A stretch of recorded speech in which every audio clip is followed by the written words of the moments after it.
Oh, there it goes. You can see the countdown. Welcome, everyone. It is Live Reality Games here again for another little podcast. It is Throwback Thursday, LRG style, and this is our first time doing a throwback. So we have one of the most spectacular casts in LRG history. Some of them are here to speak about Pirate Booty Camp Season 1. For you that are just joining us, LRGs have been going on for a minute. They've definitely exploded here recently, but Throwback Thursday, we're going to touch on some of the old school games. So Pirate Booty Camp originated in Wisconsin, I think in 2015, and there have been 3 seasons to the series, but we're focusing on season 1 here. Before I introduce the crew I have with me right now, I want to give a shout out to the producer, creator, brains, hearts behind the actual season itself, Rebecca Chatfield. Without you, it wouldn't exist. So let's all give her a little round of applause. Rebecca was paramount to making sure that this happened. Hopefully we'll get to talk to her a little one-on-one in the future from a host perspective. I actually was kind of the host too of the season. I helped Rebecca behind the scenes, but I was the face or the propst for the season 1. But with no further ado, let's look at who we have visiting us here. So, Jordan, why don't you go ahead and start? Okay, my name is Jordan, and what do you want me to say again? Just tell me, a little bit about you, where you're from, your LRG experience, that kind of thing. Okay, I am from Illinois, and I played my first live game in 2013, I believe, in Maine. And then from there, I think this one was actually the second game that I played the following summer, I believe. But since then, I've played in a couple others, and I now host a live game on my own property. So, yeah, I'm very involved in this community. Excellent. Thank you, Jordan. What about you, BJ? Or as some people know you, Brandon? Hey, yeah, I still have this shirt. It still fits. Let's see. Okay, I'm Brandon. I'm from Toronto. This was actually my first and only one that I actually played. I don't know. I don't know what it is. I just haven't played another one. Haven't had time, but still kicking around, watching, seeing what I can do. But yeah, this was my first one and only one. So. Awesome. Well, thanks for being here, BJ. And last but not least, the great Kirk Carlson. Hi, I'm Kirk, and my first live game was like 2007. It was called Adventure Coco Pele, and I went on to play that series 3 times. I hosted that series a few times. It was kind of like a group of people just trying to put together a Survivor game each year, and Jordan helped me put on another season of it just a couple years ago, which was awesome. I heard about Pirate Booty Camp because I was friends with Rebecca, and she was asking me to come out and play. And I remember Dustin, my partner, also played, and it was my first time playing a game outside of this Coco Pele series that I was intimately close with. I didn't know anybody a part of this. It was my first time really feeling like I was playing Survivor, actually. And I was so scared. I had an anxiety attack. I don't know if I've ever told you this, you guys. I had anxiety on the way down about 15 minutes into the drive. And I was like, Dustin, stop, pull over now. And Dustin's like, oh my God, really? So he pulls over and talks me into actually going. I was ready to turn around and quit before I even got there. So, I mean, the paranoia is real. It starts before you even get there sometimes.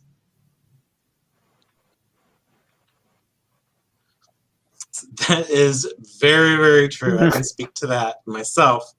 But let's talk a little bit about the game Pirate Booty Camp. A lot of people hearing that may not know exactly what that is, but it is a take on Survivor with some, little unique twists and formats of its own. I know when Rebecca was creating it, what was that pirate-based reality game? Do you guys remember that? It was on TV. Expedition something. I don't Robinson, know. Something like that, yeah. I think that's what it was. It was something like that. I don't know. Pirate Master was there we go. Pirate Master. That's it. Yes. So the one element from Pirate Master that kind of integrated itself into Pirate Booty Camp was that each round of the game, the tribes switched. So it was a constant switch up. You really had to be on your toes. This game itself took place at Richard Bong State Park.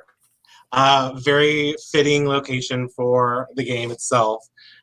It was rustic, but it was also, a community campground. So it wasn't like you were deep in the woods, but it had that outdoorsy feel. There was still some poison ivy and all that stuff. So, Jordan, why don't you talk to me a little bit about, since you've been involved with LRGs for so long, what did one of these old school games look like compared to maybe how some of these newer games are running? I think it was cool that it was out, like you said, out kind of in the woods, but we still had some things like some luxuries. Again, maybe not luxuries, but when you're out in the middle of the woods, it feels like a luxury. Like having a little toilet, especially for girls. That was I was very thankful for that. But we still were going out into the woods kind of and walking around and searching for idols and making alliances and it got very, very dark there. I remember me and actually one of my best and worst memories was when Kirk and I were totally blindsided and we just felt like there was nothing we could do, and we just went out to the road. I mean, not the road, but the little road that cars drive through there, and in the pitch black, we were trying to figure out what we could do, any sort of strategy for us to not be the next two eliminated.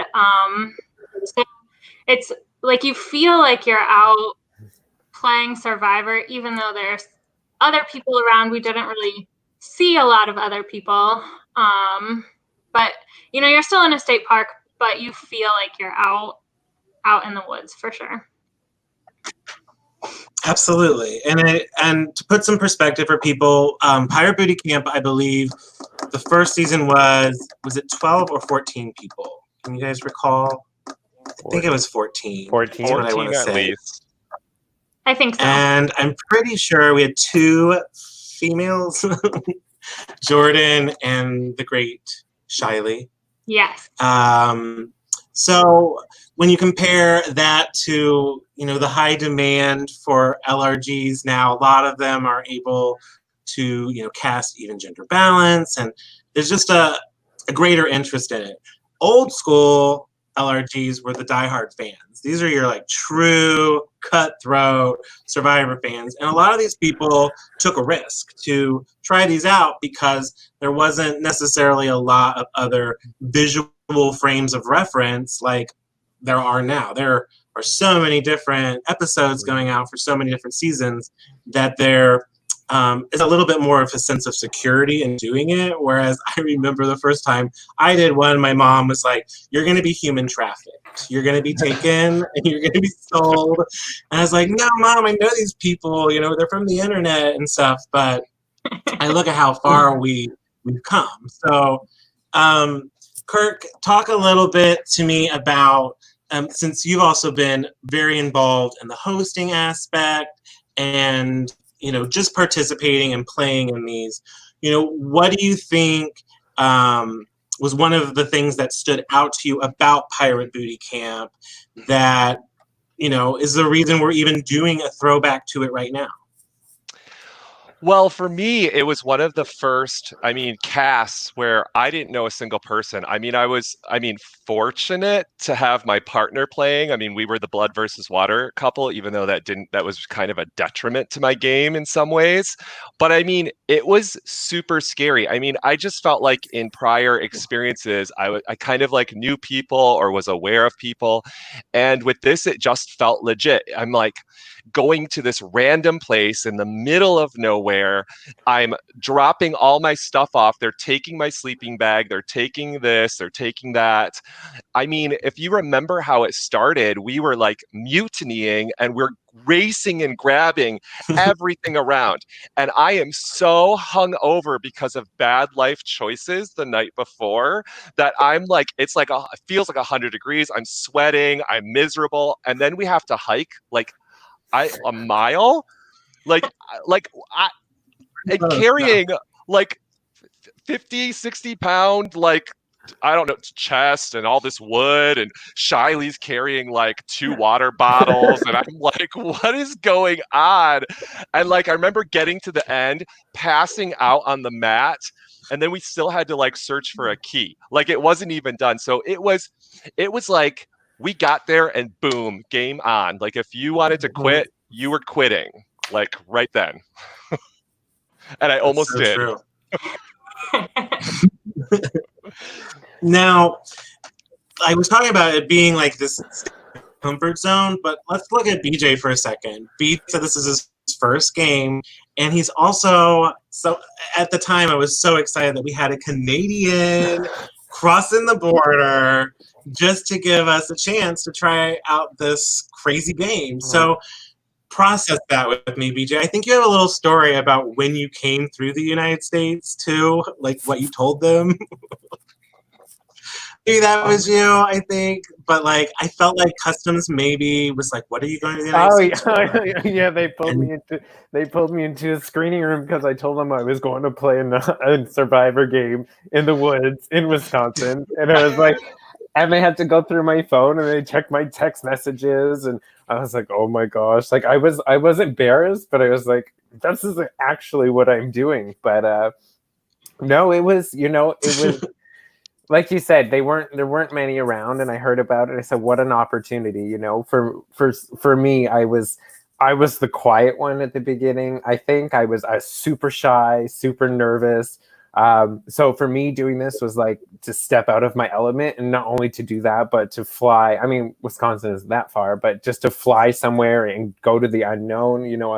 I was like, Rebecca, what's happening this night? Where am I sleeping? What am I doing here? And I was just asking so many questions because I was like, I don't know if I want to be like stay with strangers. And then for me, like we talked about anxiety and stuff. I was like, oh my God, what if I come all this way and I'm out first? What if I come and I don't have fun? What if I just don't want to play? What if this isn't for me? But you know what? I did it, and I'm glad I did. It brought me out of my shell a bit. I think as like the game progressed, I kind of got more like I went into it, but I got more comfortable of like, okay, this is fun. This is what I enjoy. We started with getting all that crap in the down when we had just had to go. Okay, what do we do? You just grab stuff. So I was like, okay, so just grabbing stuff. Like we're having like piles of crap. We're walking up this hill. It's hot out, and and I'm so competitive. I was like, let's just go. Like just grab it, guys. I remember our team. We barely had anything. We had our chest, but we look at the other, and they're grabbing it, and we're like, let's just go. So like, I think our tribe just was so competitive right from the get-go that we just wanted to win. We didn't care what we got out of it, but we just wanted to win. But that started an amazing time just on that, just right then when she said go. So, and it's what a competitive cast. We talk about like, back in the day it was kind of like sign-ups versus auditions for these games, but we were blessed with like such a competitive group of people. Kirk touched upon this, but this is for any of you that want to answer, especially if this was your first game or an early game. Did talk to me a little bit about maybe who you recognized versus who you didn't recognize, and how that impacted like your strategy going into the game. Because many of us come from the org world, and maybe recognize names or faces from a different element online on a screen, but then you're standing next to some of these people. What is that experience like? For me, so I said this was like my second game, but I actually didn't know that orgs even existed before the first game that I played. Like in the first game I played, people were talking about orgs, and I was like, what are orgs? So I heard about them from there. So I didn't know anybody, and Corey actually reached out to me. I don't even know how he got my name or anything, but he was like, hey, I heard you like Survivor and you play Survivor games. There's this Survivor game in Wisconsin and they need more females. Would you be interested?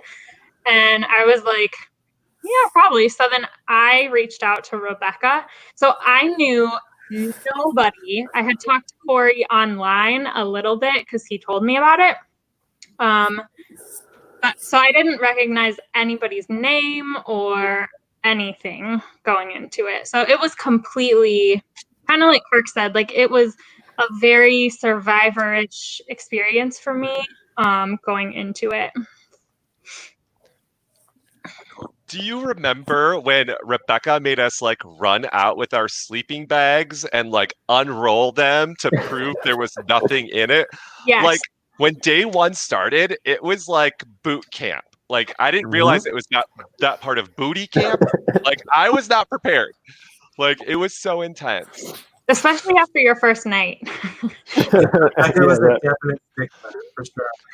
So one of the things, Travis, to remember for this game, Rebecca created a group chat. She had the cast set, and she was almost allowing everybody to talk and pregame if they wanted to. There were several players that kind of reached out to a lot of players, and I think maybe, I don't know if that hindered them or hurt them or helped them in any way. But I know I was reached out to by a couple of people. So when I saw them there, I kind of knew who they were to an extent. But it's like, how much do you really know people from a group chat? So I don't feel like for me it made any impact prior to the game.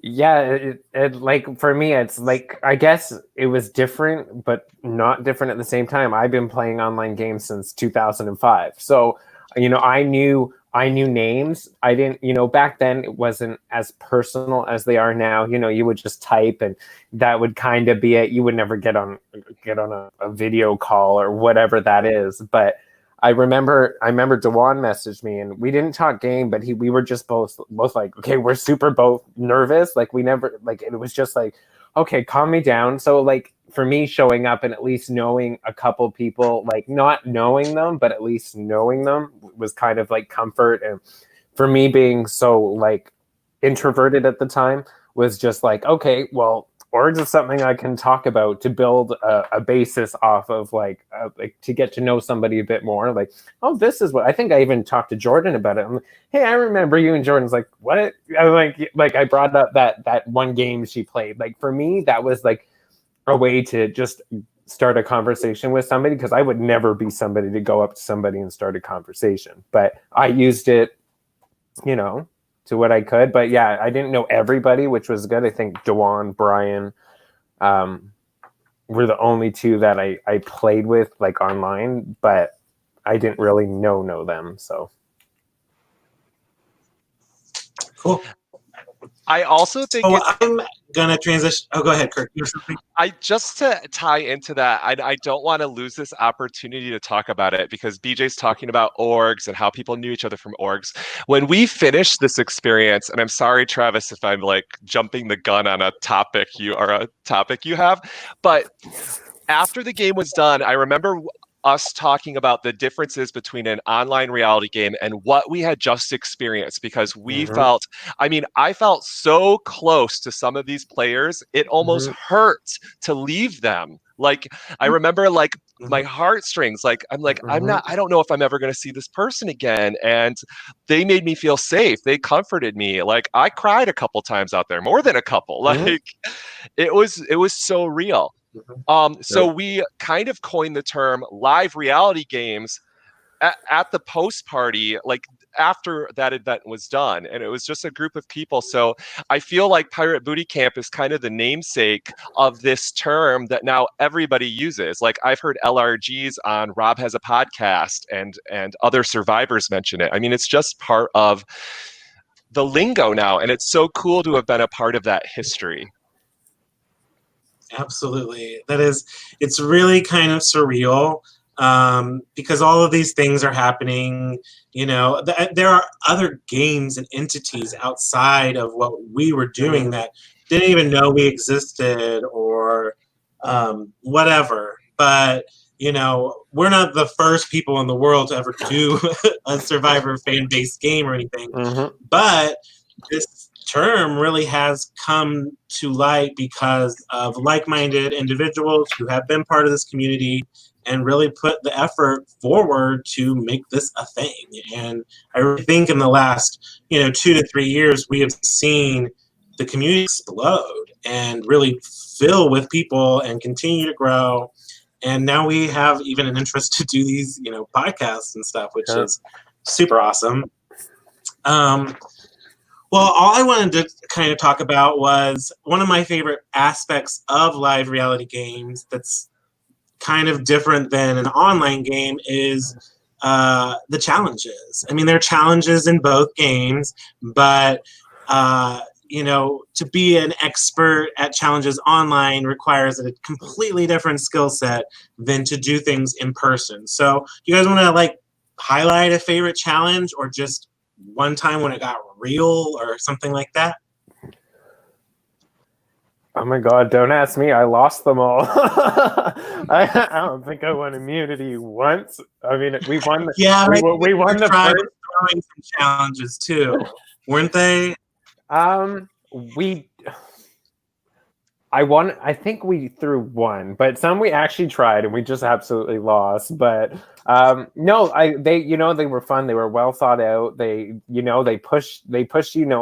I didn't think the hunger or whatever would set in as much as it did for me, but you know what? They were fun. We always look forward to it. Which one did gosh, I'm trying to juggle my memory now. You good? Pass. Anyway, pass to somebody who won a challenge and come back to me. Like early on, I remember Rebecca Chatfield's puzzles, or Terry and Rebecca's puzzles were outstanding. Yep. Like even our guest of honor who came commented on how realistic they were.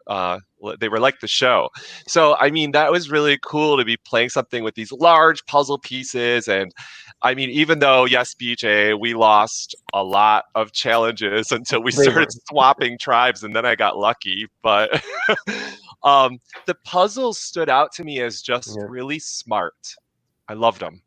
Yep. I think one of the challenges that sticks out for me is the one where we had the cube and we had to answer the questions. But that's because that was the only challenge that I won. So that's why I remember that one. But I agree, the puzzles were fantastic. And I think another thing that I remembered doing with Dustin is me and Dustin and some other people from our tribe off and on. Also, we would try to watch you guys setting up if you were finishing setting up or finishing trying to get whatever before you actually explain the challenge to us. So Dustin and I would stand there okay, so it looks like we're gonna have to do this and this and this. And so we would strategize the whole challenge and kind of talk about who would be best at which parts.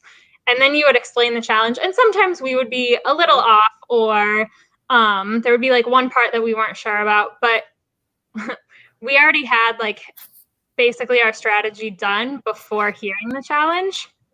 And that was a lot of that was a huge bonding moment for especially me and Dustin, because we ended up swapping on every tribe together. Dustin and I always ended up together. So that was definitely a huge bonding moment. But that's like one of my favorite memories of the challenges, was just trying to like strategize and think about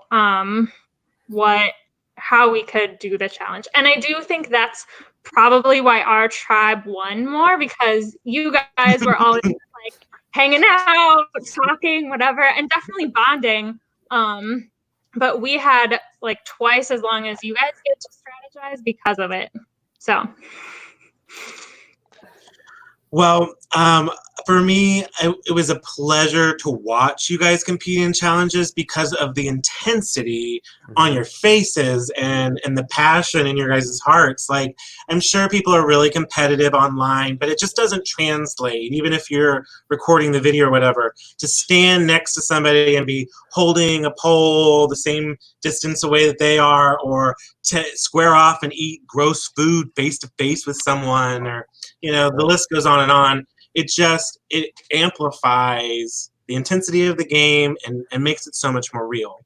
One other thing I wanted to touch upon, challenges are obviously a huge part of the game, and there are a lot of them. It's packed full of challenges, but the day's also packed full of downtime. Talk to me a little bit about the downtime.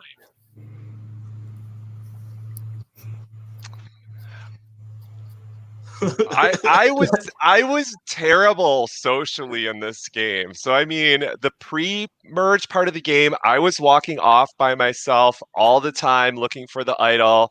It put a huge target on my back right away. I was one of the targets round one. I'm super lucky that I wasn't eliminated right at the start of the game.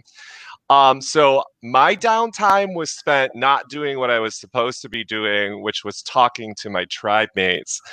And then I started lying to people and making bad life choices, and then people got mad at me. So I don't know if I'm the one to talk about it, because it looked like everybody else was having fun playing cards and having a good time. I kind of just worked on the fire and complained about people building the shelter wrong, and complained about the rice being really bad. The beans were terrible. Shiley's beans. Oh my God. Yeah, some people were really learning how to cook for the first time out there. Mm-hmm. We have somebody waiting in the wings. I've never seen what this looks like with 5 spots, but we're going to try it out here for a second. And we actually have a twofer. A pair that needs no introduction, but without ado, we're going to add Michael and Dewan. Hi, what's up? Welcome, guys. Love you. Hi. You. Sorry, sneak in. Come on. on. So update is, guys. I'm sorry? Tell us a little bit about who you are and what your link is to Pirate Booty Camp. My name is Michael. I am now 35. This is live. Oh, we can't edit that out. I live in San Diego. Originally, when the game was going on, I lived in Wisconsin, so it was really close to me. It's just like about an hour and 45-minute drive. And it was my very first live game ever, so it was super exciting. My name is Dewan, the legend. When I first played Dewan and only. I was actually 19 years old when I played Pirate Booty Camp, and I'm almost 25 now. It feels weird to say. I can actually drink alcohol. Legally. From Philadelphia. I moved to Wisconsin after the game because I met this gorgeous guy. And now I live in California. And I'm so glad that you brought that up, because I think it highlights something really cool about LRGs, is that I remember a while ago with orgs, it was like so cool when you had an org meetup. You met these people in real life. You put a face on a body, and you were actually interacting. But then an LRG, like, just took it to this new level. It was kind of like going on a retreat with somebody in the middle of nowhere, and you left a changed person. And I wish I had a tally of all the different, friendships and relationships that have developed from these kind of games. But I think your guys' is special in the sense that you guys have maintained an intense friendship, relationship, however you want to look at it, for many, many years. And I want to take complete credit for it. Whenever the wedding is, I guess you'll be my best man. Thank you. Yeah, no problem. So one of my favorite parts of the game happened probably about maybe close to the halfway point. We had an auction. Survivor is known for having an auction many of the seasons where the contestants can purchase items from a table or something like that they can use or enjoy in some facet. Now with Pirate Booty Camp, if you guys remember, we had coins that you both could earn from challenges, but also just find laying around and whatnot. And that was the currency that you guys could use at the auction. So let's go back in time to this auction. Who can remember some of the things that they purchased? Does anyone have anything that stands out to them? I don't remember exactly what I purchased, but I'm going to say I think I purchased peanut butter and jelly. I think I did. Yeah. Is that what I did? Okay. Why do I think I purchased something really awful like dirt or something? You got a jar of sand. Oh, damn. Was there a clue in it, though, or not? Because I was always curious if there's actually something in that. I don't think there was. And if there were a clue in it, it didn't help me at least a little bit. So hopefully not. I don't think there was. I think you literally just purchased like a jar of dirt. Yeah. From Wisconsin. I already lived. One thing I knew was some people were purchasing a lot, and other people were really holding on to their coins, thinking, hey, these might come into play later on in the game. But there was one purchase that was covered, unrevealed. It was the last purchase of the auction. Does anyone remember what that purchase was? I don't. That was Dustin. Was that not? Yeah. Yeah, Dustin's purchase. So I didn't Dustin and I planned early on. Like I said, Dustin and I did a lot of strategizing. And sometimes we could share coins and sometimes we couldn't. So one of the times when we could share coins, I just gave Dustin all my coins and I was like, we can still decide on this together. Like we'll talk about it together. That's fine. But we should have all of our coins together so that when something big comes, we can purchase it. So that's why he got it, because he had everything that I had and everything that he had all together. And yes, we do remember what it is now. Kirk remembers what it is. Yes, Kirk. So yeah, so then out of the blue, Kathy Sleckman from Micronesia comes walking out of the forest, and everybody there is, I think most of the reactions are pretty tepid. Everybody's like, oh, Kathy. And I'm like, waterworks. Like, I never met a survivor. I'm such a fan. I was just like in shock. It was so surreal. And then, of course, Dustin, because he is such an, he can't play Survivor with me again because he should never have made this choice. He only did it because it was me and it was bad for his game. And I'm such a Machiavel. I'm like, fuck it, I'll take it anyways. So he gives me Kathy Sleckman and the food as a prize. And he also gets to pick two people. He picks Jordan and Evan to come join me. And that's where we learned a lot about Kathy Sleckman. She is something special. We really appreciate her taking time to come out and do that. Rebecca put all that work in, and it was just really phenomenal to have her step out. But I also remember her really being kind of a little bit in shock and awe that she was like as popular as she was. It had been quite a few years since she had actually been on the show, and I think to have as many people fangirling over her as we did was kind of neat for her. But she was so down to earth. I mean, chain smoking and just messing up the store like a pirate. she really fit the cast dynamic well. So I just wanted to thank you, Kathy, for coming out and doing that. So around that time in the game, that was about the time we were hitting merge. And I mean, at that point in time, the game was already full throttle, heated. We'd had a successful idle play. One of the biggest competitors in the game, Jalen, was bounced out, and it was like topsy-turvy. No one really knew exactly kind of what the game was going to look like moving forward. So talk to me a little bit about merge, I guess, if you guys can remember back to then, and just like how you got your footing. I mean, right here, we'll kind of go through. We've got second place, third place, fourth place. We'll say 8th place with Michael and fifth place with BJ. So you all made merge. So just talk to me a little bit about like kind of how the dynamic of the game changed from that team mentality to, you know, every man for themselves. Well, I'll start because I was out first, but I was screwed. I was literally screwed. Jordan told me it. I knew it.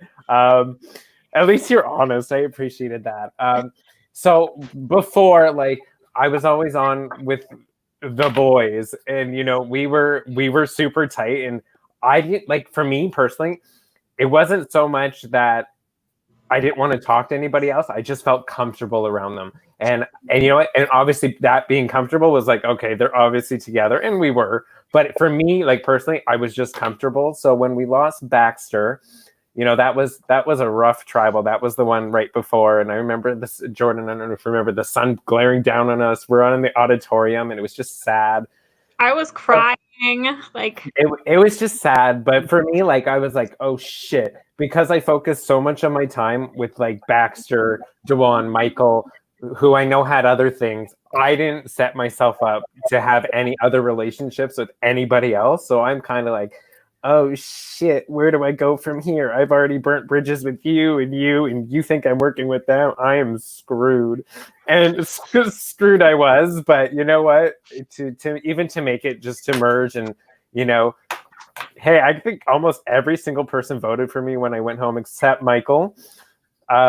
I was like, okay, well, they think I'm dangerous a little bit. I mean, there has to be some truth to that, whether or not I was or not, or I was just easy to pick off. But yeah, for me, the learning was just to expand and get to know everybody as opposed to just a small group of people, because a small group can only get you so far, but to the end of the game, you need to have those relationships. Whereas like all of you guys built those. I was just a pick that could go home. I wasn't going to affect anybody's game, anything like that. So, but yeah, it was, you know, going to every single tribal for me until I went home was fun too. But yeah, that was me.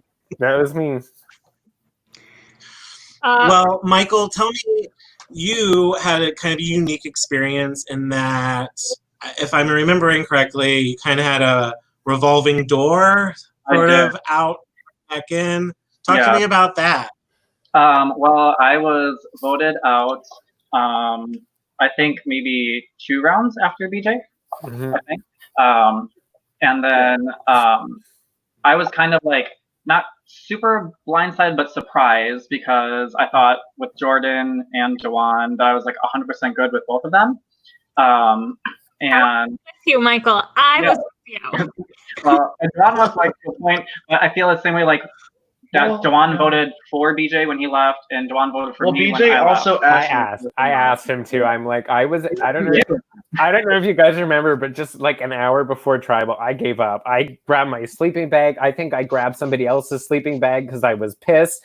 I was like, I grabbed somebody's shoes, and my shoes are over my shoulder. I'm like, can we just do this now, please? Like, I am done. Don't piss me off. I'm over it. I just chain smoked in the corner all by myself for the whole hour. Jordan comes over. She's like, yeah, it's you. I'm like, okay. Nicer than that.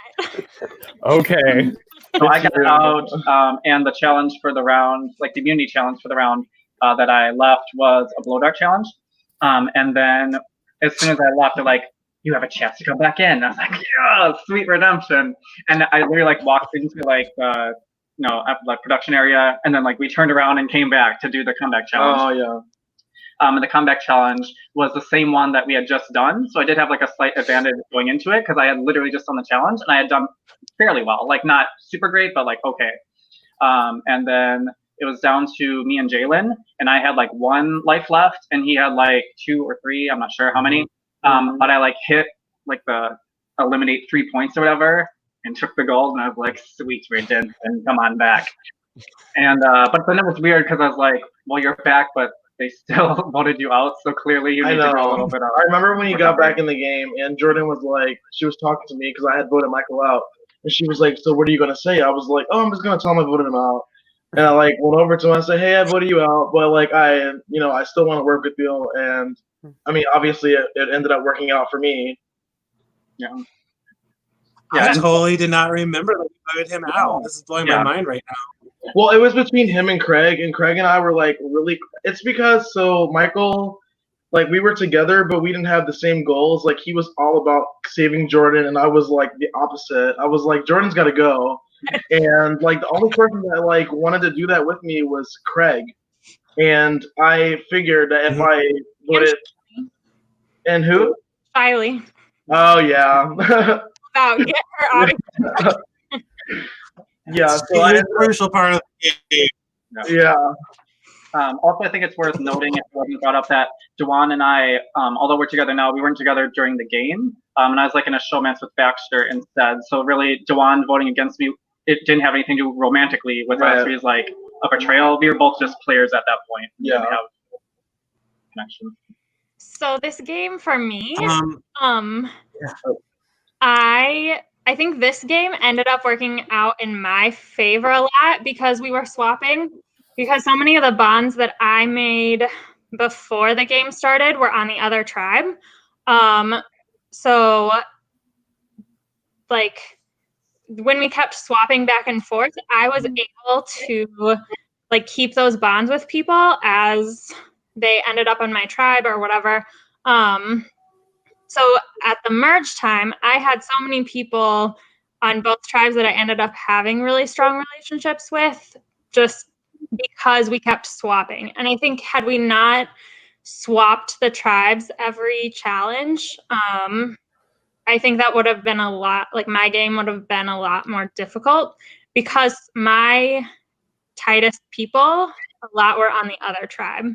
Like I had Michael and I had Dustin, but then on the other tribe, I don't know. It's just like I had so many more people on the Black tribe originally that I bonded with. So then at the merge, that was really helpful for me. And I kind of had like 2 groups of people that I could go with. And like I had to figure out which alliance, which that was the Baxter vote for me. Like that was basically when I had to make the decision on which way I'm going, which is why that was one of the hardest votes for me. And like I was crying because I didn't want, like I wanted it to just be like all my group of really close friends and then just like the game to end. And that's all I wanted. So that was for me. And then, so the first time I did not vote Michael out. That one was really sad for me when he did get voted out. And then when he came back in, I was very excited because that was that was somebody that could help me, because like Shiley was definitely coming for me, as well as Dewan and Craig, but like you could tell Shiley was like, I want to be the last girl standing. Yeah. And Evan was kind of with Shiley too. Yeah, she was pretty vocal about that. Yeah. I told you right away I still wanted to work with you, even though you voted me out. But I was down in options. You mean, but I didn't vote for you the first time. Yeah, it was. But probably the hardest vote that entire game was voting out Michael the second time. Because at that point, like you can't let Michael get to the end because he came back in and I feel like he had such a good argument to win. And so like, I don't know if you remember, Michael, but I was just pacing around the parking lot. Yeah. You came over and you were like, "Are you okay?" And I'm like, "Yeah, I'm fine." Like, I can't look at him. I can't look at him because I'll tell him that I'm gonna vote for him. That was definitely the hardest vote that I had for sure. Yeah, if I would have looked behind you, I would have seen the knife, but I wasn't, I didn't do a full 360. Exactly. Unfortunately, you didn't. Well, I want to dig in a little deeper with the final four and kind of talk to them about like their overall journey through the game and the complexity of all the different relationships and constant adapting that they had to do. But before we get there, I just want to highlight a few players that aren't here that I want us to maybe just talk about for a second. So we have to talk about Shiley. She's been mentioned a few times. For any of you that don't know Shiley, she has played almost every live game there is. She's just not in them very much. But she makes them so much fun. So somebody else help me sum up Shiley, or what she was like in this game with her little leopard shoes and sparkle leotard. I mean, like during the game, I really liked Shiley because she was very entertaining. Like even with our little meet and greet that we had, she just said a lot of foolish shit that had me rolling the entire time. It was so funny. Oh, sorry. She was such a hoot to have around. I'm so glad she was on my tribe. Like, just the stuff, but she's smart too. She knows what she's doing. Oh yeah.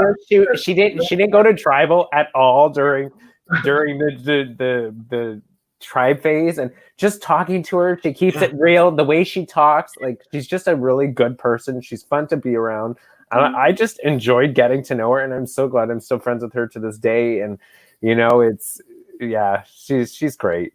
She did not like me. I tried so many times to work with her and be like, Shiley, we need to like stick together. And she had zero interest. So finally I was like, all right, it's either gonna be me or her. Like one of us is getting voted out. I was trying so hard to get Jordan and Shiley to work together. I was like, go to the bathroom. Shiley's in there. Go talk to her. And every time Jordan would be like, no, there is no open door here.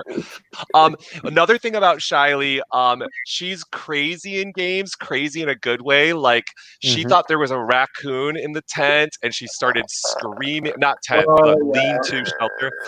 Middle of the night, Shiley is screaming like, ah, ah, ah. We're like, what the hell is this? And like, those little things that happen just keep you so entertained. Shiley, I had already found the idol with Corey, and Shiley comes up to me. She's like, I know where the idol is. And so she takes me.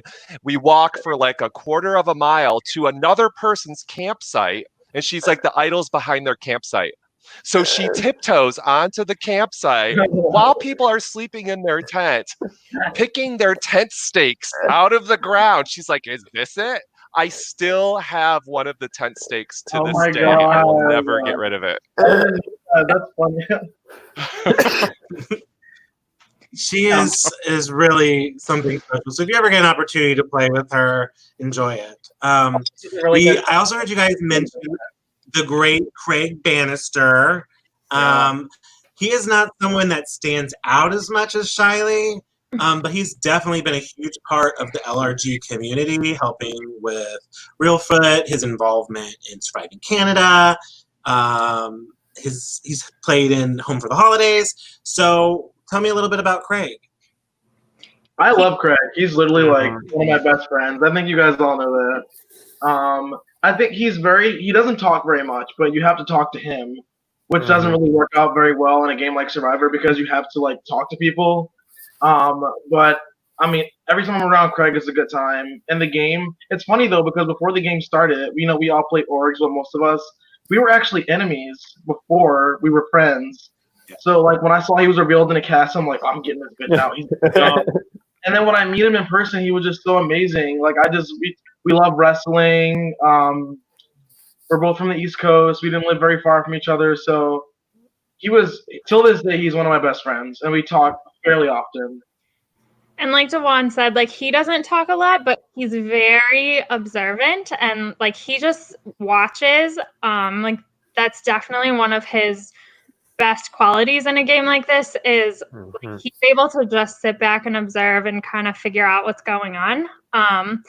And he's another one that also in the game was like, Jordan has to go. Like he also wouldn't really talk to me, or it was like very short conversations and wouldn't really go into any type of like strategy with me. And Dewan too, like they both were also like, Jordan has to get out of here, and constantly trying to get enough people to vote me out. Well, I said no like 5 times. Yeah. Thanks, He Michael. also seems like a very loyal player. That's my perspective from the Mhm. outside. I've watched Oh yeah. a few You- times, and he Yeah, seems loyal to a fault. yeah.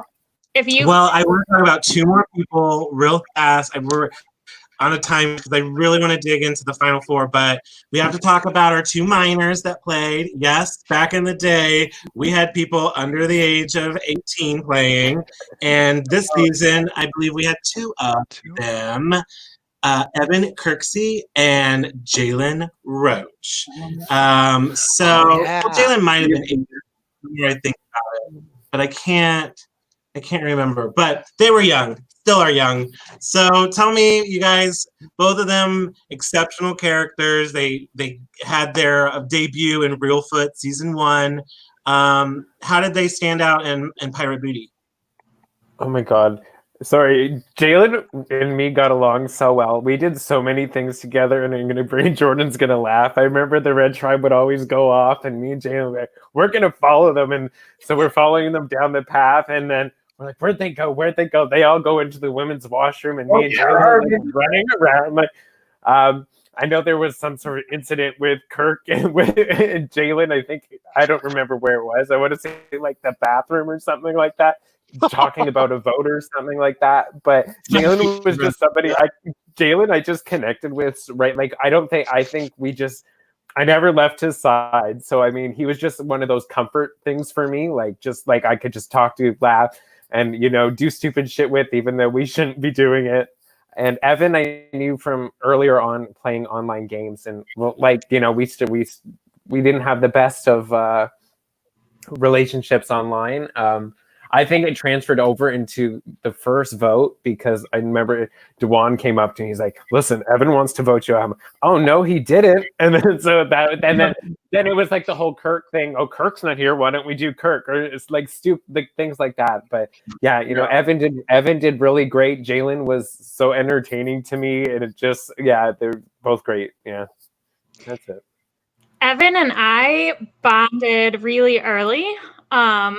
And I had watched Reelfoot, so I had watched their season of Reelfoot, so I kind of saw how both Evan and Jalen played in there. But so Evan and I bonded really early, but then pretty quickly we got swapped onto 2 different tribes, and then for most of the game, Evan and I weren't on the same tribe. So we kind of lost that eventually, and then Shiley kind of pulled him in. So again, he was another one that like was voting against me, like he was working with Shiley. But I really early game, Evan and I really bonded, and I love Evan. Jalen definitely talked to me. He talked to everybody. Which was my fear about Jalen in the first place. So I was very hesitant to make any sort of like real alliance with Jalen. But we also weren't really on the same tribe either. So even if I had wanted to, I never really had the opportunity to work with him. But he definitely made me nervous because everybody knew that he was talking to everybody. Yeah. I would say Evan to me has no quit ever. He'll go 100% every single challenge, and you'll just see his heart 100%. In terms of strategy, if he saw a group of people off somewhere, he would always go to the group and interrupt. God, yeah. Like, what are you guys talking about? What are you guys talking about? So I was just kind of like, he wanted to be part of every conversation, but it was just like kind of in your face. But at the same time, I just like loved him and saw like he was just like beasting out every chance he had. So that was really cool. And then Jalen, obviously being part of the boys, we connected super great. Still friends with him through this. So I have to do a quick thing about Jalen and Evan too, because I love them to death. Evan, I felt like he was my survivor son. Come the end of the game, once Shiley was gone, he kind of turned to Jordan and I to kind of help him out later in the game, and I just adored him. Probably shouldn't have voted him out, Jordan. I think that was probably a bad move, but it happens. And Jalen is one of those great survivor players. Like if you really watch him, he's so good. He can talk to anybody. He's just an amazing player. And one story I just want to bring up about the two is I ended up with a lot of money at the auction. And what had happened was everybody went searching for an idol except for Corey and I. So Corey, because he's devious, he's like, why don't you go through their bags? And I'm like, I was like, oh, okay, that sounds like a great idea. So Corey goes into the road, looks for everybody, and I go into bags, and most people are really smart and they took their money. I'm not saying Jalen's dumb at all, but Jalen had forgotten, left his money. We took it out of his bag. I think we split it between us, and then we took the bag and put it in Evan's sleeping bag to try to frame him. I don't think it worked. It was super devious. It was super sneaky, but I got a clue to the idol because of it, so I didn't feel bad. Jalen did not learn from his mistakes because I did the same thing to him in Pirate Booty Season 3. So, all right. And there are other players. Brian Griffin was there. He's exceptional. We love you, Brian Griffin. Sam Burkett, awesome man. Thank you for playing. But we got to talk about this Final Four. 4 super amazing competitors, phenomenal Final Four, and 4 very, very different gameplays. So I guess we'll start with you, Kirk, since you got the 4th place finish. You were very scrappy all season long, but you had a game plan at the same time. But I think that's the overall theme I picked out of Pirate Booty Camp is that the interconnectedness and layers of friendships, everyone's plans were constantly scrapped and everyone was trying to figure out what to do on a round by round basis. So talk to me about how you got to Final Four and how you ultimately exited at Final Four. I think I was fortunate enough to be able to make an alliance with Corey because Corey and Dewan were the 2 probably best players in that season. They were super social. They were in with everybody's plans. I think you guys knew most everything that was going on the whole game, which that was not the case for me. Corey and I did not like our shelter. It was very small and tight. We slept by the fire each night. We had our fireside chats. He was like my bro. Like we would cuddle at night. In fact, Dewan actually cuddled with us one night because he had a fly in his ear or something. I remember. Yeah, it was pretty bad. But anyways, so we would talk strategy, and pretty much it was Corey telling me what was happening in the game. And then I'd tell him what I wanted, but Corey had his finger on the pulse. So Corey blindsides Dustin. Dustin I feel so hurt. Jordan has already talked about this. I feel like I'm next. Jordan's next. We kind of make a game plan. And that night, when I finally spoke with Corey again after he had voted Dustin out, I didn't speak with him all the rest of the night. And he goes, "What's wrong?" And I was like, "Dude, vote me out next." And he's like, "What? No, I can't vote you out next." And I was like, "Dude, seriously, I want to spend the next day with my partner." So I cut like kind of a guilt trip deal with Corey. Keep me around for one more day or vote me out next. And so I just basically put my game. And so I don't think that's like a winning game strategy by any means, but I do think it got me to Final Four. That in and of itself. I was a little scrappy during the Michael vote, and there was a couple idle things that happened, but I pretty much give it to Corey. He dragged me. And then, of course, it's a 2-2 vote. It goes to fire. Thank you, Jordan. That was very kind of you to let me do fire. And I think our fires burned through the rope probably closer than maybe most fire building challenges. It's seconds away. It was really exciting. And a fact a lot of people don't know, but Travis, because I believe you played this season of Coco Pele. I was in the final 3 It was a fire building challenge to get to the final two. It wasn't a traditional vote. You just had to build your fire first, the first two, and I could not do it. So this was my second time at a fire competition in Survivor, losing again. It was pretty brutal. I went and drank some beers with Susan Camosa, who ended up being my Alliance and Pirate Booty Camp season 2. So maybe it turned out okay. It was fun. Yeah, it was a that was blast. hard for me to watch because I did get the opportunity to kind of play alongside Corey in Reelfoot season 1, and this is a guy who didn't know how to tie a rope. You know what I mean? He didn't know how to swing a machete. So to see him make fire over you, like, literally blew my mind. But to your defense, you had fire far, far, far before the time he did. I think you ran through some of the you kind of were in that mode of like trying to build a strong fire rather than a tall fire. By the time he built a fire, he was just like throwing crap on it or whatever. But It was like, I also want to point out that, do you regret at all that the winner of the game, Corey, got to stay in the game because of the idol that you bestowed upon him? I know. It's so ironic. Like, had we not given Corey the key, but at the same time, Corey actually found the key. So he took me to look for the idol. Craig was supposed to go with us. Craig decided to stay back or sleep in. I didn't have my contacts in. I'm blind. So Corey was literally leading a blind Kirk. And then we found it under the rocks. Corey found it. He picks it up, shows it to me. And it's like, oh, it's the idol. And then puts it in my hand. So now I don't want to do spoilers, but this has happened to me again. And this never happens in Survivor. Like, I don't know what it is, but people put idols in my hand. I don't get it. But I gave it back to him. That is a superpower.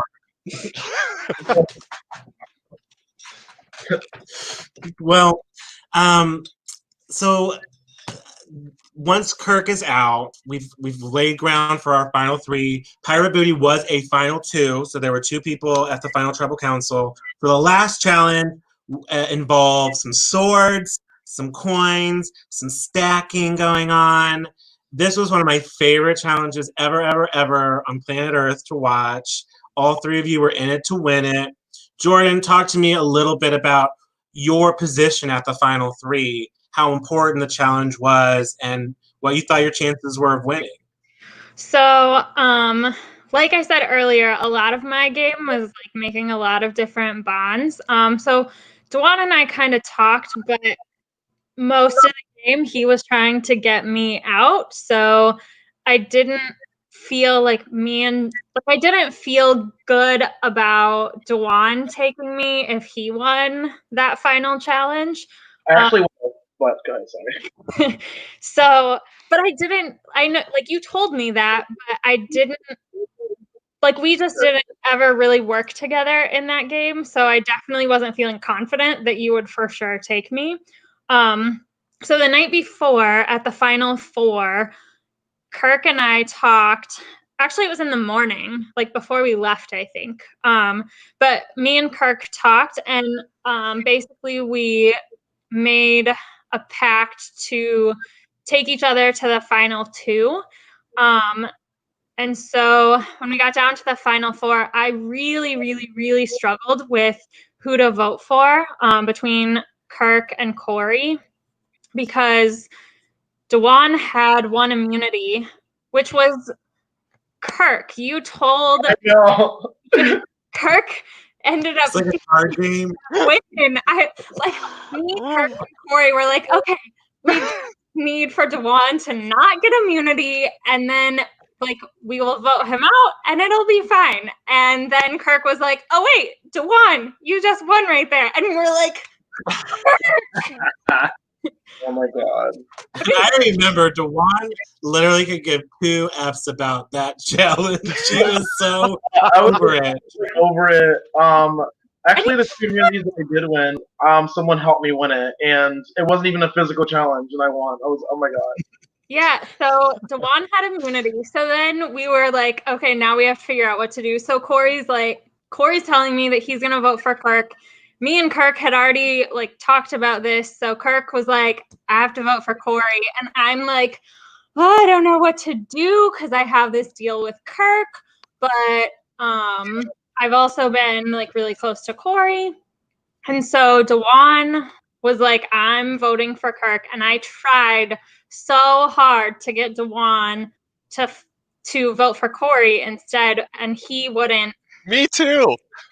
Yes, we did. We tried really hard, but Dewan, I think that made Dewan even more be like, I can't do this. They're clearly together. But yeah, so I ended up making the decision to stick to the deal I had made with Kirk and for us to vote for Corey, hoping that Dewan would do it, which he didn't, obviously. So then we had the tie, and at that point, I considered flipping and voting for Kirk, but I was worried that if Dewan also flipped and then voted for Corey, like the same. Yeah. Yeah. So I was worried about that, and also I had already like shown that I was going to vote Corey out, so I figured I'd just stick with it and just see what happens. So then when Kirk got out, going into the final three where I had voted for Corey, I also wasn't super confident that Corey would then be like, oh, sure, I'll take you to the end if you win. So I felt like I really, really needed to win that immunity challenge, which unfortunately I did not. And then, like I thought, when Corey had to decide, he claims that he didn't take me to the end because I voted for him. And he says that if I would have voted for him, or if I would have voted Kirk out, that he for sure would have taken me to the end. But I don't know. No. Like, I don't really think. No. But he can say that because I did vote against him. But I think I had a good chance of winning if I made it to the end. I think I had a lot of connections, and I feel like I played a pretty good game, which ended up hurting me because Corey won immunity and didn't take me. But I needed a final three, and like that's what I needed for my game. I mean, if only there was someone who wouldn't have turned on you. It was weird because, like, for some reason in the moment, also I feel like I matured a lot since I was 19 years old, and now I'm like almost 25. So to be honest, like now that we're bringing it up, I don't even remember a lot of the things. I'm like, oh yeah, that did happen. But for sure, like with Corey, this is what Corey told me. He told me that I'm definitely taking you over Jordan because I can beat you in the final two, and I'm just like, oh, that's cute. I mean, I like that you're telling me that. So I was like comfortable with Corey winning, but at the same time, if I won, I wanted to take Jordan because I felt like in the moment I was going to beat her, which was not the case. Obviously, I don't think I would have beaten her. I really don't think I would have beaten her at all. It's hard to say because it was such a competitive Final Four, and I mean, even looking back now at the Final Tribal Council, it was a one vote difference. Yeah. And I think splitting it up a few different ways, it still could have been a one vote difference. So, Dewan, talk to me a little bit. Here, I'm going to reflect on you for a second because you were like hard on your sleeve kind of person. You, as much as like most of the players probably went out of their way to conceal how they were feeling, you did the opposite. You were an open book. Most people could read whether you were frustrated, whether you were happy, that kind of thing. Was that intentional? And do you think that helped or hurt you? It's really just my personality. I don't know. I know in Survivor you have to be like in a way fake. I mean, we all have to lie and pretend at least a little bit. But especially being 19 years old, and I keep reiterating that because it does mean a lot when you're 19, and because there's so many different life experiences. But when I was like younger playing this is my first live game, and I never experienced meeting up with strangers and like living in the woods and playing with them. I'm straight out of Philly, the city. Like I have no experience with anything like this. So I feel like when I like got there, I don't know, I was just myself, and I was never afraid of a fight. And not that I was like a person who was ready for a fight. I'm just very defensive. And yes, like you said, Travis, people can tell when I'm happy. They can tell when I'm mad. I mean, I think I laughed my ass off when I thought something was funny, and mostly at tribal council. When people were being voted out, I thought it was hilarious. I don't know why. It was just, that's just who I was, and I really couldn't fake that. So it was just basically me. So, Dewan, I felt like you were, as much as your and Corey's game were very different, I also thought that they had some similarities in the sense that you had a pretty strong core group of people that you wanted to work with and navigate through the game, but they didn't make it. They didn't make it to where you made it. So at that point in time, you had to do a lot more adjusting and playing in the now than maybe some of the other players had to. Whereas maybe like Corey, on the other hand, I kind of felt like he had the other end of the spectrum where at the beginning of the game, he was kind of lucking his way through. And then once he got to a certain point, he had these solid relationships that needed him, that helped propel him through. So talk to me a little bit, Dewan, about, I mean, your first live game, you make it to the finals, you make it to tribal council, you're exhausted.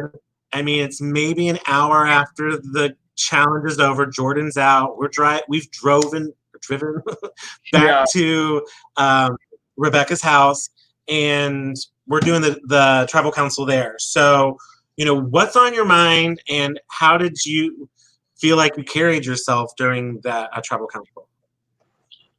So on the way back to Rebecca's house, like, you know, Corey told me that he thought I had no shot at winning because, you know, he felt like I didn't really do much. And that's one thing that's interesting about my game is I'm not flashy. I'm not like loud about things, about what I did. Like I said, that's not something that I would particularly do in a game. But I do know I played a game, and I played a good one because, like, I had my alliance wiped out very early on. I didn't expect Baxter to get voted out when he did, and even with like Michael leaving twice, even though the first time I had something to do with it, but but like it wasn't easy because, like you said, Corey was like always in a good position, and I really wasn't. So, which is why I was really shocked when I even made it to the Final Four. I was like, "There's no way Jordan and Kirk are going to want me here at the Final Four." I felt like Evan was like an easier beat in competitions than me. So I was very shocked as to why they were even taking me. But my only argument was like, okay, Evan's probably going to get jury votes, and I even at the tribal council, I'm like, Evan, I'm voting you out. So I'm like, I mean, I still don't really know why. I've never really got an explanation as to why I was saved at the Final Five when we going into Final Four. So I thought it was like an easy. I don't know. I feel like it made sense to take Evan. Considering I did have people on the jury already wanting to vote for me, Michael. Yeah. So I feel like in the moment, like going back to Rebecca, sorry, I'm like losing myself because I'm like talking about other stuff. I did think that I had a shot at winning because I thought, I mean, I'm not really a good public speaker, and I'll own that. Like, I get very like anxious, and I lose what I really want to say. Like beforehand, I know what I want to say. When I'm in the finals, I don't know. Being in the final is exhausting, and I've been there plenty of times. Don't mean to toot my own horn, but it's such a stressful like event to me. It's exciting but very stressful because I'm like, oh my god, I'm this close to winning, but now I have to like, have to present myself like I am a champion, and yeah, that's pretty much what I was thinking the entire time. I'm like, I got to sell these people. I don't know why Shiley didn't vote for me. She told me my speech was way better. She still didn't. So I think Shiley took that one for me. But oh, and yeah, again, being 19, I was very combative with people on the jury because I'm like, he ain't gonna talk to me like that. She ain't gonna say that to me like that. I'm gonna say this. That's why we love you. No, we love your combativeness. But I have to say that final tribal, I could see the exhaustion. I could see the fatigue in both of you. I remember Corey eating over and over. You know what I mean. You know what I mean. You know what I mean. And I got really know. Yeah. Well, Dewan, the other thing I wanted to point out is that, we had the classic, I think, 7-person jury, but if we had everyone on the cast vote, I do think that you probably would have beat I think so. in the end. So Corey's not here, but he did win the season. I think we should at least talk about him for a second. What did Corey do right? What did Corey do wrong? How does Corey play the game of Survivor? Oh my God. I mean, I think that Corey, what he did right is that everybody liked him. Yeah. Like, except for Jalen, but everybody liked history. Yeah, and even I liked Corey. It was something about him, like he almost seemed like he didn't give a shit, but he really did. And like he was so like laid back and chill, and that was kind of like how I was a little bit. And I just connected with him, and nothing about Corey was threatening to me really, and he just made you feel so relaxed, and I think that's what he did with a lot of people, and that's why he won. He makes a lot of one-on-one conversations too. Like he's usually not part of a big group conversation that's going on, but he does take the time with people he wants to work with. I feel like you can see him like maybe like doing this over here, and then he'll be like over here with this other person, and so he'll connect with you one-on-one, and that like makes you think like, oh, like I don't really want to get rid of him because I have some sort of connection with him, whereas maybe just don't talk to other people at all. I think the other thing that he did right was he is also a loyal person if you're loyal back to him, and I feel like all the people that he was working with wanted to work with him legitimately, so there was no reason really for him to have to turn on people he was working with or for them to really turn on him until like got down to like the final portion. Yeah, I think he is really good at like making connections and just like very likable and very laid back. And I know a lot of the conversations, like specifically the one after he was a part of voting Dustin out, he just like looked at me because I was like shocked and heartbroken, and he was like, we'll talk when we get back. And I was so frustrated. Like in my head, I'm like, I don't even want to talk to him. He has to go. I'm so upset. I can't believe he did this. But like he was really good at just being like, I just want to talk to you, and pulling me aside and explaining his side of it, and at least getting me like calmed down to the point where I wasn't like so frustrated. I was still ready to vote him out for sure. And I think it's a good thing he won immunity when he did. Because otherwise, definitely, I don't know if we would have voted him out, but I think like Kirk we had a plan to vote him out, Jordan, that same round, and he won immunity, and then I left instead. Right. As far as I know, we had the numbers to get him out until he won immunity. So he definitely got a little bit lucky there, winning immunity.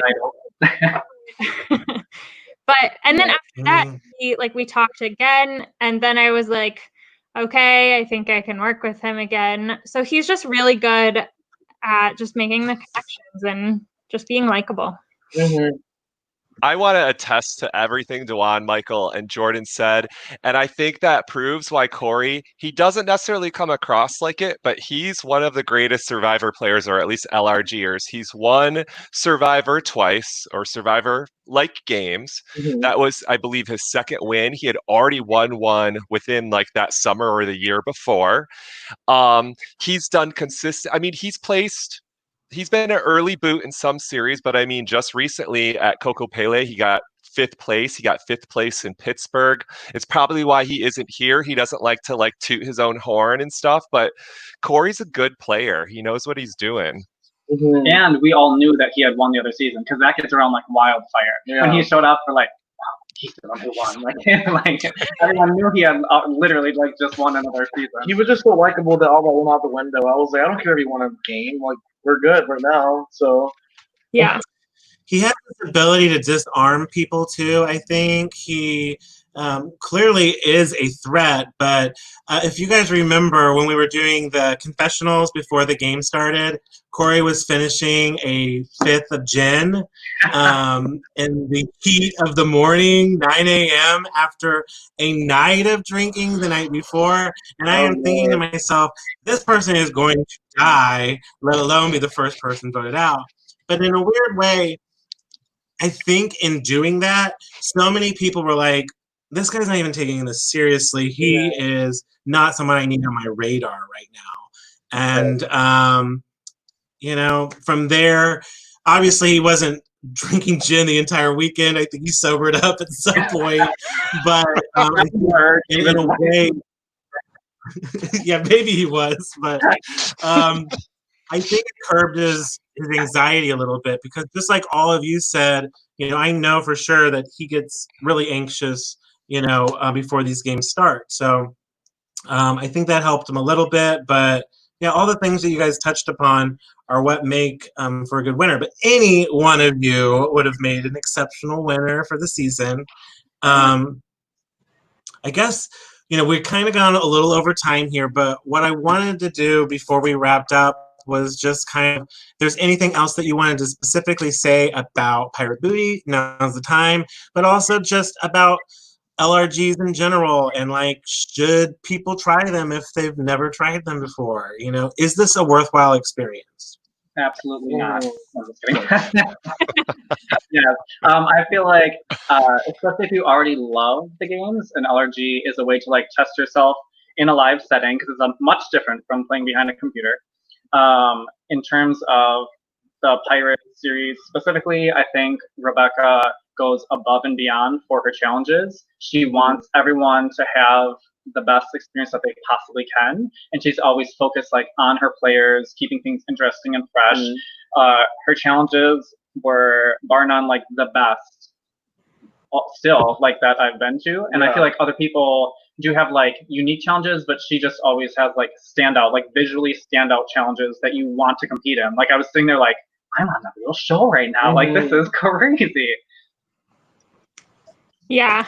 I think, I think another thing that Rebecca does in her game specifically is I think she does a great job of coming up with like unique twists and things to kind of throw at the players that you're not necessarily expecting. And I think that's part of what makes it a really cool experience, because if you can basically strategize and kind of go into it knowing what you want to do, I mean, it's still going to be a great experience, but having to like change your game plan or change your strategy and change what you're doing in the middle of it, like that's what they do on the show. That's what Survivor is. And so I think that makes it a more authentic experience. And that's something that she does. Like she's very creative and does a great job of coming up with those ideas.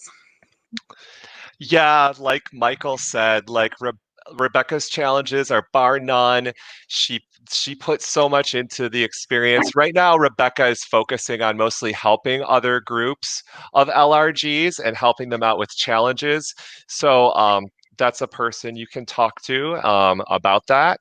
And, you know, regarding LRGs, like Michael said, if you're a fan, if you watch the show all the time and you have always wanted to play, you know, knock on wood, COVID is done sooner than later and people start doing this again. But we need you in the community. There's room for you. There's a lot of us that have played many times. They don't want to see our faces anymore. So we want to see fresh blood. We want to see how people do and how you do it at the experience. And yeah. And I think it's Terry too. Rebecca and Terry. Yeah. I think it's a great like an LRG is a great experience, and you're gonna walk away with these bonds with people that you maybe only met a couple of days ago, but they're like family. And like I have so many friends that I have made from these events, and I might not talk to them every day, but even if it's been a while since I've talked to them, when I talk to them again or when I see them again, it's just like seeing family again. Like it's just these bonds that you have this experience together, and no one else will understand the experience that you went through except that group of people, and that's just something that doesn't ever break. To quote Kathy Sleckman, feel your family. Yeah, Pirate Booty Camp is probably... You guys bring that up. Go ahead, Duan. I was gonna say Pirate Booty Camp is like my favorite live game that I play, and I think I've played like maybe 5 of them, and it's only because of the connections I made, because I care about that the most, and I have like the most friends from season 1 of Pirate Booty Camp, and like I've played other live games where I don't walk away with the same connections, so I highly recommend live games if you want to just like, even if you're not like a social person, or you're just do it, or because or outdoorsy. Or outdoorsy. So I was not, and I still don't like the outdoors till this day. But I would still play Survivor again because it's amazing, and I just love everybody that I get to meet. And even like after the game, me, Jordan, Corey, Michael, and Craig, we all got together, and we only knew each other for a week. We went to Ocean City, Maryland, and Philly, and then I don't know. It was like my family is looking at me kind of crazy. Your families will look at you weirdly if you have never done it, and they'll question you, why are you meeting up with people you don't know? But like, they don't understand. You just don't understand until you actually go and do it. Yeah. Well, I have to teeter off of all of you and say that, setting up this throwback thing, I'm like, oh, I hope people want to do this. I was so happy how many of you responded so quickly. I really struggle sometimes with keeping up with people, but anyone and everyone that I've come across through these communities, I think about you all the time. You know what I mean? You really do impact each other's lives. And, these are opportunity to kind of role play outside of yourself and learn things about who you are, and to do that around these people, and some of them even teach you lessons about yourself. It's really valuable friendships beyond words that I think we can even put to it. But well, I think we're going to probably wrap up the podcast here, but the thing I wanted to say, I can't believe I forgot this. We have to talk a little bit about Baxter real fast. He was going to be on the call. He had to pull out last minute, but a phenomenal guy, and someone I definitely want to encourage to come back into the LRG world. Do you guys have anything you want to say about Baxter? Well, I'll start, I guess. Baxter, my showman's partner. I feel like obviously we connected right away.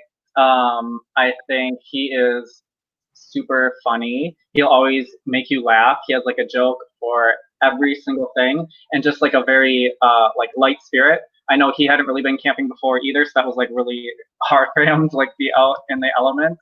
But he pushed through the best he could. Yeah, Baxter was like my best friend going into the game. I mean, we did drive up together from Cincinnati. So okay, sorry, this is a little bit it's about Baxter, but it's not really related to Pirate Booty Camp. So, funny story really quick. So a couple months ago, well, not a couple months ago, maybe almost a year ago, I didn't even know Baxter lived in Los Angeles, and I live in San Diego, so they're about an hour and 45 from each other. We were at the club together. I didn't know, and I dance, and I like bump into someone. And it's him behind me, and we both like turn around and we look at each other. I'm like, oh my god! I cannot believe. And it's been like years, like crazy. It's like Pirate Booty Camp. I like ran into it. It was really really nice. I think we ended up like drinking together and stuff. But yeah, that's like the first time I've ever seen him ever since Pirate happened. So I know that was that's so cool. I love Baxter. He was definitely my first most difficult vote in this game, because I had a really strong connection with pretty much all of the boys, actually, like that group. But Baxter was the first one. Like, he was the one where I had to decide, do I go with them or do I go this way? And so he was definitely an emotional one, because he, like you said, he's really funny, and he just brings like a lot of entertainment to like the group. And I really enjoyed like getting to know him.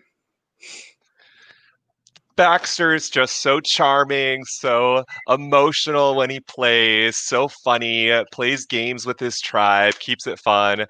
I did kind of peg him as the most gullible of the boys, so that's why we lied to him about the idol. It worked, but still, I'm gullible too. I love Baxter to death. He's great. Yes, Baxter, great addition to the cast, and like I said, I really hope he reappears in the LRG community because he needs some redemption for sure. Yeah. Well, I love and adore all of you. I cannot thank you enough for being here for our first ever LRG Throwback Thursday. I'm assuming we're doing it again next week. And we'll be looking at another LRG. So if you guys have some suggestions or you're ready to get on a call, shoot them my way and we'll figure that out. Say what, Michael? You need a wheel or something. Ooh, that's a good idea. I like that idea a lot. Well, thank you guys again. And you're always welcome at Casa Travis, okay? All right. Please tune in next week for another edition of Live Reality Games Throwback Thursday. Peace, guys. And